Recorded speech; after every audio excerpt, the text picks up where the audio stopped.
मेरा कि बच्चों आप लोगों ने जो प्रॉब्लम पूछी है मेरे से दूसरे का सेकंड पार्ट क्वेश्चन नंबर 4 और अचर फलन। तो बेटा सबसे पहले मैं दूसरे का सेकंड पार्ट बताना चाहूँगा आप लोगों को।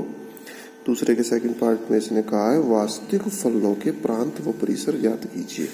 तो बेटा वास्तविक फलनों के प्रांत व परिसर ज्ञात करने के लिए आप लोग सबसे पहले दो सर्कल बनाते हैं और दोनों ही तरफ बेटा कैसे हैं वास्तविक। तो वास्तविक का मतलब क्या है, इधर भी रियल नंबर है और यहाँ भी क्या है आपके पास रियल नंबर। ये बात तो आप सभी को पता ही है बेटा। इस वाले को आप एक्स बोलते हैं और इधर वाले को क्या बोलते हैं एफ एक्स। ये भी बात पता है, एफ एक्स कह दो या फिर वाई कह दो, कोई दिक्कत नहीं यहाँ तक की बात। ये बात आप लोग पिछले क्वेश्चन में सीख ही चुके। अब बात ये आती है बेटा, इधर आप लोगों ने रियल नंबर लिखे तो real number 0 1 2 3 4 dot dot dot ऐसे ही ऊपर की तरफ -1 -2 -3 -4 -5 डॉट डॉट डॉट ऐसे बेटा आपने इधर लिख दिए 0 1 2 3 -1 -2 -3 जो भी कुछ आएंगे ऊपर की तरफ हमने लिख दिए। तो मुझे उम्मीद है यहाँ तक की बात सबकी समझ में आ गई, कोई समस्या नहीं है। अब बात ये आती है बेटा एक्स का क्या मान रखें ताकि एफ एक्स का प्राप्त हो। जब भी तो आप एरो डायग्राम बना पाएंगे, जब भी तो आप लोग तीर लगा पाएंगे इधर से इधर। तो आप लोग लिखेंगे यहाँ से जो फलन आपका दिया है, यहाँ आप लिखेंगे दिया है एफ एक्स बराबर और रूट में आ गया आपके पास 9 - x²।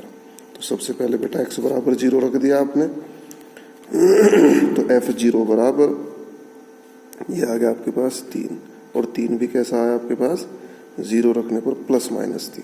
देख लो आप, √9 नहीं आएगा आपके पास।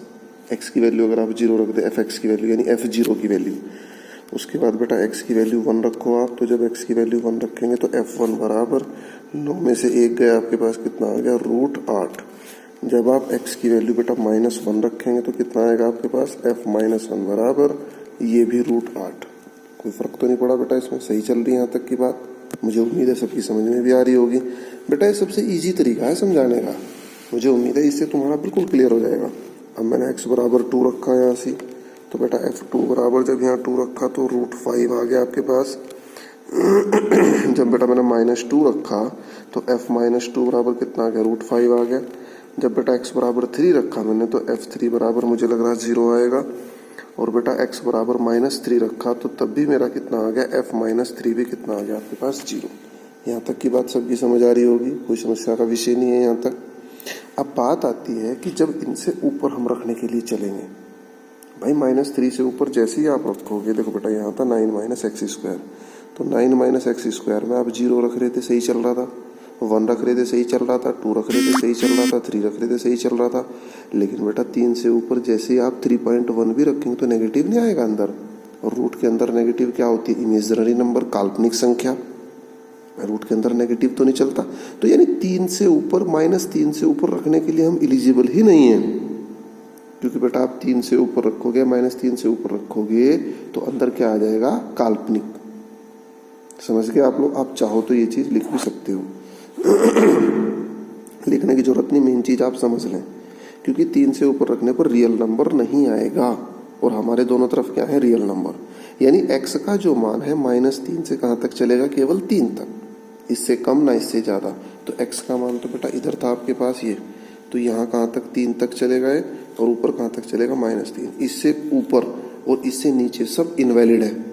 अब इधर देखो मैपिंग किस किस पे आ रही भाई। जब आपने x का मान 0 रखा तो मैपिंग कहाँ गई इसकी 0 रखने पर, -3 पर और +3 पर। क्लियर होगी बात। जब आपने x का मान 1 और -1 रखा तो मैपिंग गई √8 पर। √8 का मतलब क्या है कि वो 3 से कम रहा होगा, नहीं रहा होगा भाई आप लोग सोचो जरा यहाँ से भाई। एफ एक्स का जो मान है आपके पास √8, तो √8 का मतलब क्या है, जब √8 को आप खोलेंगे यहाँ से तो 2√2 + आएगा। तो यानी 1 और -1 की मैपिंग भी कहाँ जाएगी, -3 और 3 के बीच में जाएगी कहीं ना कहीं। 1 और -1 की मैपिंग, जैसे आप 1 की मैपिंग की बात करते हो तो √8 आ गया। √8 का मतलब क्या है, यहाँ आएगी लगभग कहीं ना कहीं। ऐसी -1 की माइनस में इधर की तरफ आएगी कहीं ना कहीं। ऐसी बेटा 2 और 3 की मैपिंग। यानी कहने का जो मतलब है वो मैपिंग जो है हमारी क्या 3 और -3 से बाहर तो नहीं जा रही बिल्कुल भी, ये जा रही है भाई। तो इसका मतलब क्या हुआ, x का जो मान है आपके पास यानी प्रांत जो है आपके पास, वो प्रांत कितना है भाई -3 से लेके 3 तक। और कैसा इंटरवल लगाएंगे? क्लोज इंटरवल, क्योंकि दोनों शामिल है। क्लियर हो रही है यहाँ तक की बात? कोई समस्या नहीं है। और बेटा परिसर कितना आएगा? 0 से 3 तक। आप लोग देख लो 0 से 3 के बीच ही जा रहा है। ये थोड़ा माइनस की तरफ हमने गलत लगा दिया बेटा। ये +-3 नहीं बेटा, ये 3 ही आएगा आपके पास। वो अलग क्वेश्चनों में चलता है, √8 ये भी प्लस, √8 ये भी प्लस, √5 ये भी प्लस। तो यानी मैपिंग इधर ना जाके थोड़ा सा गड़बड़ बन गया, इसको आप थोड़ा ठीक करके बनाना बेटा। तो 0 से किधर की तरफ चलेगी? इन सब की मैपिंग इधर ही आएगी बेटा, 3 की तरफ ही, यहाँ सारों पे। तो यानी फाइनली जो हमारा आंसर आएगा आपके पास, प्रांत कितना आएगा आपके पास? -3 से 3। और परिसर कितना आएगा आपके पास? 0 से 3। अब इसको लिखने का तरीका बेटा दूसरा भी है। इंटरवल को आप ऐसे भी लिख सकते हैं, x <3 <-3। इसको आप लिख सकते हैं x <3 और <0। आप इसको ऐसे भी लिख सकते हैं। तो मुझे उम्मीद है समझ में आ गई होगी बात। बेटा ये माइनस हटा लेना है ना। ये जो +-3 मैंने लगा दिया था ना, ये प्लस रहेगा ओनली, क्योंकि हम रूट को खोल ही नहीं रहे। आप ये मान लो, ये √9 है, √8 है, √8 है, √5, 0 0। वो अलग तरीके के क्वेश्चन आते हैं पॉलिनोमियल वगैरह के, फिलहाल आप यहाँ ध्यान दें। अच्छा, इसके बाद आपने मेरे से कौन सा पूछा था आपने चौथा। हाँ, क्वेश्चन नंबर 4 पे चलते हैं। तो बेटा 4 में इसने दिया है आपको TC = क्या दिया है भाई इसने? TC = 9C/5 + 32। तो बेटा इसमें तो ऐसा कुछ नहीं मुझे लग रहा भाई। आपसे T0 का मान पूछा तो 0 मतलब C की जगह 0 दिखाई दे रहा। आप C बराबर ऊपर 0 रख दें, तो 0 रखने पर कितना आ गया? T0 बराबर, जब आप C के बदले 0 रखेंगे तो 0 + 32, और ये आ गया आपके पास T0 बराबर 32। तो ऐसे ही सारे मान रख लेंगे, इसमें तो ऐसी कोई दिक्कत नहीं है बेटा, है ना। इसमें ऐसी कोई समस्या नहीं मुझे दिखाई दे रही। तो मैं अब आपको 5वां क्वेश्चन भी करा देता हूँ, फिर जो पीछे वो फलन वगैरह रह गए थे उसको बताऊंगा मैं तुम्हें।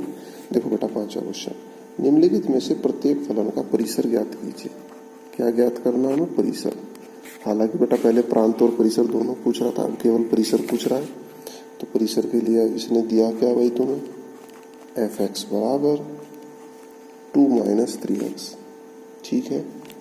और ये दिया है इसने x belongs to R और x greater than 0। देखो बेटा f(x) बराबर दिया है इसने 2 - 3x और x belongs to R और x greater 0। तो बेटा इसका सबसे आसान तरीका यही है क्या, कि आप इधर x बना लो और इधर y बोल दो, या फिर f(x) बोल दो। इट इज x तो इट इज f(x). ये बात सबकी समझ आ रही होगी। तो बेटा इधर हम x, और देखो x belongs to real number, तो ये काहे में बिलोंग कर रहा है? रियल नंबर में। ओके, तो इधर रियल नंबर रख दो आप जितने भी हैं, 0 1 2 3 ... इधर -1 -2 -3 ... रख दिए। अब आप देखें इधर से इधर जाने के लिए किसका इस्तेमाल हो रहा? f(x) = 2 और -3x। क्लियर। तो बेटा आप x का मान रखना शुरू करें। सबसे पहले x का मान आपने 0 रखा, तो f0 बराबर कितना आ गया? 2 भाई। जब x का 0 रखेंगे तो 0 हो गया, 2 आ गया। अब आप x बराबर यहाँ 1 रखेंगे, तो जब आप x बराबर 1 रखेंगे तो f1 बराबर 2 और -3, और यहाँ आ गया आपके पास -1। फिर आपने x बराबर क्या रखा है? यहाँ 2। तो जब आप x बराबर 2 रखेंगे तो f2 बराबर 2 - 6, और ये आ गया आपके पास -4। अब बेटा थोड़ा एक आध मान माइनस का भी रख के देख लें। x बराबर -1 रखा, तो f-1 जब आपने रखा तो 2 + 3 यानी 5। जब x बराबर -2 आपने रखा तो f-2 बराबर 2 और -6, और 6 और 2 हो गया। 6 में से 1 मिनट प्लस का आएगा, 6 और 2 हो गए 8। ओके होगी बात यहाँ तक। अब आप देख लें बेटा x के मान क्या क्या है और f(x) के क्या क्या है। तो बेटा यहाँ तक की बात मुझे उम्मीद है सबकी समझ आ गई होगी। लेकिन बेटा एक बात पे मैंने भी ध्यान नहीं दिया थोड़ा सा, हमें x का मान जो है वो >0 लेना है। x का मान नेगेटिव तो हमें लेना ही नहीं। अब आपने x बराबर 2 के बाद क्या रखा इसमें? x बराबर 3। जब आप x बराबर 3 रखेंगे तो f3 बराबर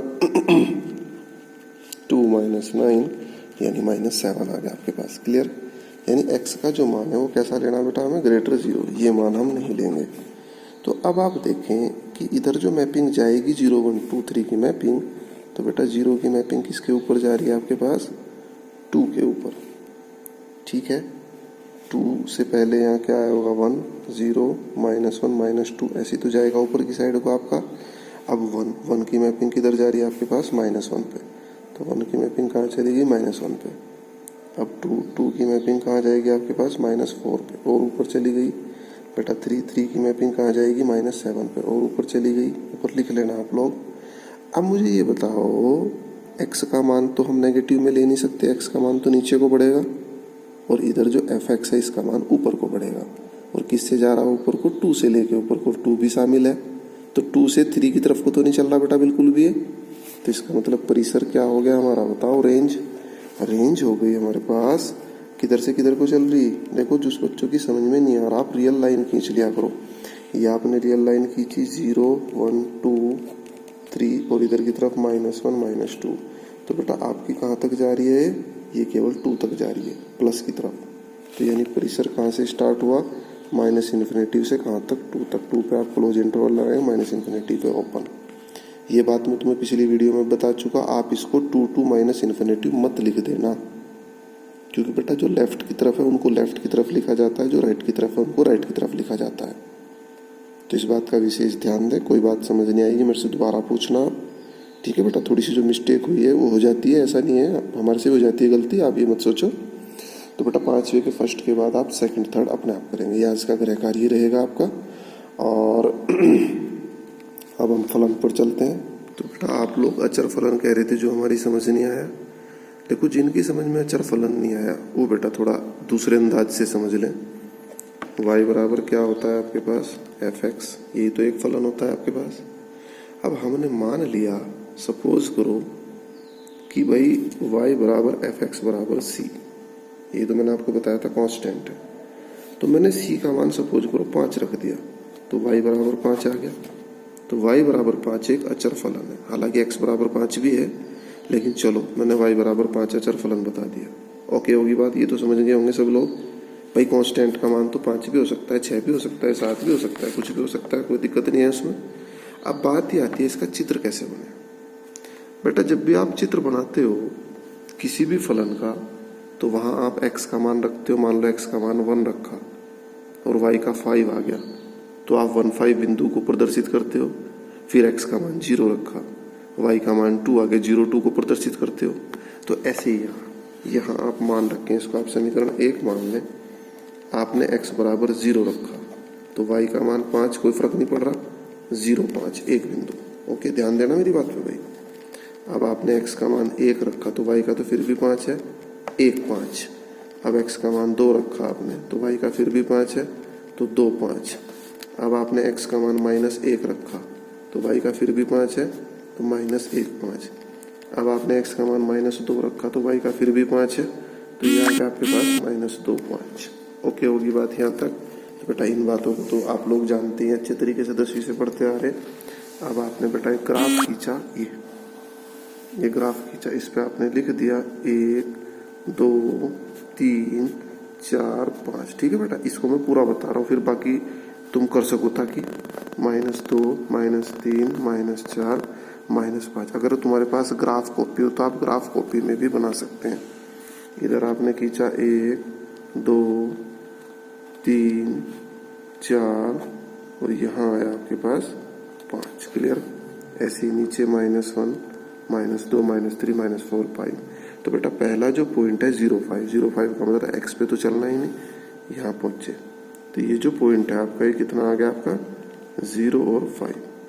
फिर कहा 1 5, एक्स पे 1 चले और वाई पे 5 चले, तो यहाँ बैठेगा, ये पॉइंट हो गया आपका 1 5। फिर यहाँ बैठेगा आपका, ये हो गया 2 5। ठीक है बेटा, आगे 3 5। ऐसे इधर की तरफ आपका -1 5 और -2 5, सारे पॉइंट को आपस में मिला दिया हमने ये। तो ये जो लाइन है आपकी, ये क्या कहलाएगी, y बराबर 5। ये जो लाइन है आपकी, ये क्या कहलाएगी, y बराबर 5। और इसी को हम क्या बोलते हैं, अचर फलन। ओके, अब तो समझ में आ गया होगा। और ये कहाँ है कि पैरेलल दिखाई दे रहा, समांतर दिखाई दे रहा, एक्स अक्ष के समांतर। आगे एक चैप्टर आएगा उसमें बहुत बनेंगे ये लाइन। तो यहाँ से आप एक बात ध्यान रखें कि अगर y बराबर कांस्टेंट है तो एक्स अक्ष के क्या होता है, समांतर। इट्स ओके, कोई दिक्कत परेशानी वाली बात नहीं है। उसके बाद मुझे लगता है क्या है इसके बाद बेटा, हाँ, बहुपद फलन। तो बेटा मैं इनको बताता हुआ चल रहा हूँ तुम्हें। देखो बेटा, ये जो ये जो क्या है, ग्राफ जो बनाए, ये ग्राफ सभी को आता है, एक्स का मान रखो, वाई का मान जो आता है उन बिंदुओं को प्रदर्शित करो और मिला दो। ठीक है, इसलिए मैंने बेटा एक को पूरा बनवाया। अब बाकी को मैं तुम्हें समझा रहा हूँ। ग्राफ आप चाहो तो घर पे बना सकते हो, अदरवाइज थोड़ा सा आप देख लें। जैसे ही आया y बराबर एफ एक्स बराबर एक्स स्क्वायर, ओके, तो ये आपका क्या कहलाता है, बहुपद फलन। ठीक है बेटा, बहुपद फलन या फिर बहुपदीय फलन, पॉलिनोमियल। तो पॉलिनोमियल इक्वेशन इसी ऐसी ही नहीं होती, x square plus 2x plus 3, इस तरीके की नहीं होती। तो y बराबर एफ एक्स बराबर एक्स स्क्वायर, या फिर इसको आप क्या लिख सकते हैं, y बराबर एक्स स्क्वायर। ओके, तो बेटा इसका ग्राफ आप बनाएंगे खुद। तो इसका ग्राफ मैं तुम्हें समझा दे रहा हूँ कैसे बनेगा।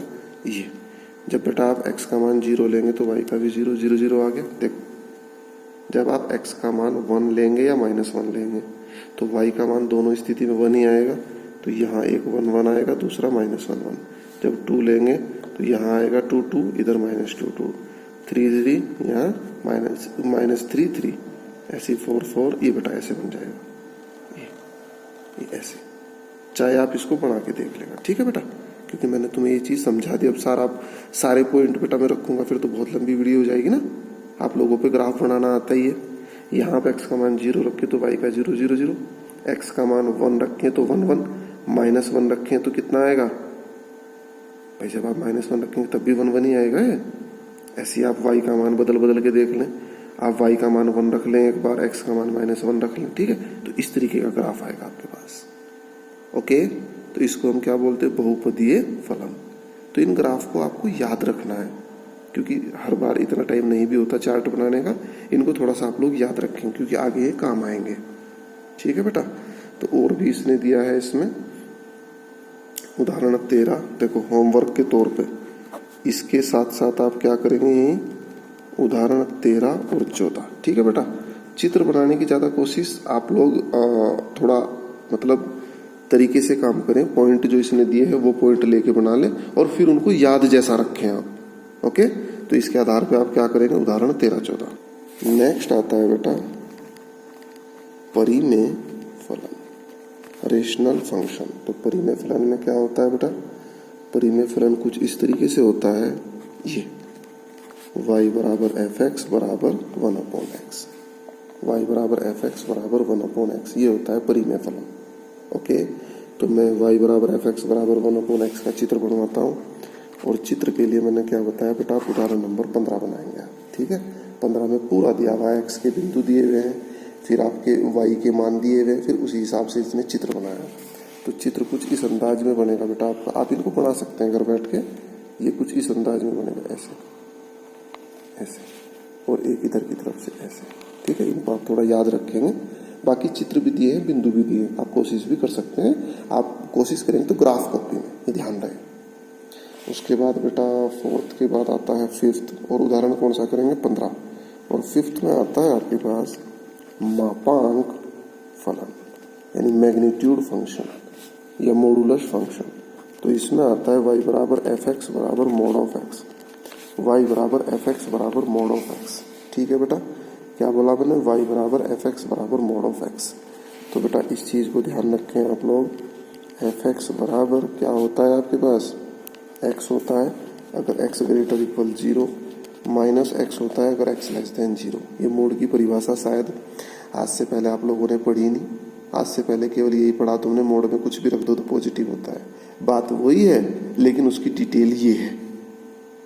ठीक है बेटा, होता वही है, चाहे -3 रख दो चाहे +3 रख दो, लेकिन उसकी डिटेल ये है। फिलहाल तो इसकी कहीं जरूरत नहीं, लेकिन आगे जरूरत पड़ेगी बेटा। तो इसका जब आप ग्राफ बनाओगे तो इसका ग्राफ कुछ इस तरीके से बनेगा आपके पास। ये बेटा ऐसा बनेगा इसका ग्राफ, ऐसा। समझ गए आप लोग, इसका ग्राफ कुछ ऐसा बनेगा, y बराबर मोड ऑफ x का ग्राफ। ठीक है, आप चाहो तो कोशिश कर सकते हो पॉइंट वगैरह रख के, नहीं तो आप सीधा सीधा याद भी कर लें, मतलब थोड़ा सा ध्यान रख लें, ऐसी कोई चिंता वाली बात नहीं है। उसके बाद बेटा एक और आता है, क्या आता है आपके पास, चिन्ह फलन। चिन्ह फलन, चिन्ह फलन को हम बोलते हैं signum function, SIGNUM, signum function. तो सिग्नम फंक्शन कुछ इस तरीके का होता है, एफ एक्स बराबर, इसको आप याद रखेंगे 1 इफ एक्स ग्रेटर 0। एक्स का मान 1 होगा अगर एक्स ग्रेटर 0 होगा, 0 होगा अगर एक्स का 0 होगा, -1 होगा अगर लेस देन 0 होगा। ओके, ध्यान रखना एक्स एफ एक्स का मान क्या होगा 1, कब? अगर एक्स का मान क्या होगा 0, यानी एक्स का मान 0 से ज़्यादा 1 2 3 4 5 6 7 8, तो सब पे वाई का मान, वाई कह लो या एफ एक्स कह लो, क्या रहेगा 1। ओके, तो इसका ग्राफ बेटा कुछ इस अंदाज में बनेगा। और ग्राफ बनाता हूँ मैं इसका, ये इसका ग्राफ कुछ इस अंदाज में बनेगा। यहाँ ये आप क्या बनाएंगे, ब्लैंक, ब्लैंक का मतलब ये शामिल नहीं है और ये इधर को चलेगा, ठीक है भाई, ये इधर को चलेगा, इस लाइन को y बराबर 1 और ये इधर को चलेगा आपका, ये हो गया आपका y बराबर -1। ओके, ये तो दिया इसने एफ एक्स बराबर 1 और एफ एक्स बराबर -1, एफ एक्स कह लो या y कह लो, तो y बराबर 1 अभी सिखाया तुम्हें कांस्टेंट, y बराबर कांस्टेंट है तो कहीं के पैरेलल चलती है लाइन एक्स एक्सिस के, और y बराबर कांस्टेंट है तो एक्स एक्सिस के पैरेलल इधर को चलेगी, y बराबर 1 है तो पॉजिटिव तरफ को चलेगी, -1 है तो नेगेटिव तरफ को चलेगी। और बेटा ये मैंने ब्लैंक क्यों बनाए, क्योंकि ये मैं इंटरवल में आपको सिखा चुका। वो x का जो मान है वो 0 तो है, लेकिन 1 और -1 दोनों शामिल नहीं है, क्योंकि यहाँ क्या लिखा था आपका सिग्नम फंक्शन में x ग्रेटर 0, यहाँ क्या लिखा था x लेस देन 0। ओके, तो बेटा इनको आप थोड़ा सा याद रखेंगे। उसके बाद आता है आपके पास 7वां, ये क्या है भाई, महत्तम पूर्णांक फलन। ठीक है बेटा, इनको आप थोड़ा सा याद कर लेंगे एक बार, है ना। तो महत्तम पूर्णांक में क्या है, एफ एक्स बराबर एक ऐसा क्लोज इंटरवल के अंदर एक्स लिख देंगे, ओके, और x belongs to real number, okay. इसको बोलते हैं महत्तम पूर्णांक, greatest integer function. Greatest integer function कैसा होता है वो आप फिलहाल तो थोड़ा याद ही रख ले, 12वीं में आएगा, वहां तुम्हें मैं और अच्छे तरीके से सिखाऊंगा। बेटा ग्रेटेस्ट इंटीजर फंक्शन ना कुछ ऐसा होता है, चलो तुम्हें थोड़ा सा बता ही दूं। ये सपोज करो 0 1 2 3 और ये क्या है 3.1, ओके। तो बेटा यहाँ आप देखें, अगर ग्रेटेस्ट इंटीजर के अंदर 3.1 लिखा है तो इसका मान कितना होगा 3, ठीक है। अगर सपोज करो ग्रेटेस्ट इंटीजर के अंदर 3.9 लिखा है तो इसका मान कितना होगा 3। महत्तम पूर्णांक यानी 3.9 तक की जो लाइन है उसमें सबसे बड़ा पूर्णांक कौन है, तो बेटा 3.9 की लाइन यहाँ तक आएगी, तो सबसे बड़ा पूर्णांक कौन है यहाँ 3। अगर सपोज करो 4.1 हो गया, ये सपोज करो 4 है और ये हो गया 4.1, तो ग्रेटेस्ट इंटीजर ऑफ 4.1, तो बेटा 4.1 तक की लाइन में सबसे बड़ा पूर्णांक कौन है 4, तो 4 आ गया। अब समझ गए होंगे आप लोग महत्तम पूर्णांक क्या होता है। और इसका जो ग्राफ है ये किताब में दिया है, चलो मैं इसी को दिखा देता हूँ किताब वाले को। बेटा ये किताब में इसका चित्र दिया है, ये देखो सबके मुंह जो है पीछे की तरफ को, क्योंकि ग्रेटेस्ट इंटीजर से बड़ा तो हो ही नहीं सकता, सबके मान पीछे की तरफ को। अगर 2.1 है तब भी 2 से ही पीछे को जा रहा, चाहे 3.9 है तब भी 3 से ही पीछे को जा रहा, 4 से पीछे को जा रहा है ना बेटा। मतलब ये क्या है, आगे को नहीं बढ़ेगा, कम ही होगा, भले या तो 3 होगा मान या उससे छोटा, 4 होगा या इससे छोटा, 5 होगा या उससे छोटा, ओके। तो ऐसे आप इसको बनाएंगे। तो आज का जो ग्राफ आ है 2-3 तो मैंने उदाहरण दिए तुम्हें, और एक्सरसाइज का लास्ट वाला क्वेश्चन, ओके। कल बेटा हम नया टॉपिक पढ़ेंगे, वास्तविक फलनों का बीजगणित। तो कल अलजेब्रा ऑफ रियल फंक्शन पढ़ाऊंगा मैं तुम्हें।